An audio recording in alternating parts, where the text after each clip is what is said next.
Ito ang GMA Regional TV News. Mainit na balita mula sa Visayas at Mindanao, hatid ng GMA Regional TV. Patay ang isang babae matapos tumaob ang sinasakyang bangka ng kanyang pamilya sa Buluan, Maguindanao del Sur. Cecil, paano yan nangyari?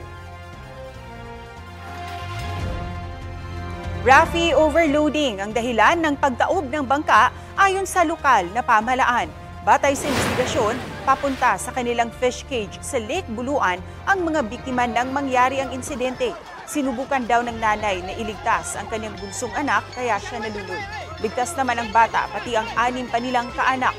Ayon sa LGU, pang-5 tao lang ang kapasidad ng bangka. Nagpaabot na ng tulong ang lokal na pamahalaan sa pamilya ng biktima. Sinusubukan pangkunan ng pahayag ang mga nakaligtas.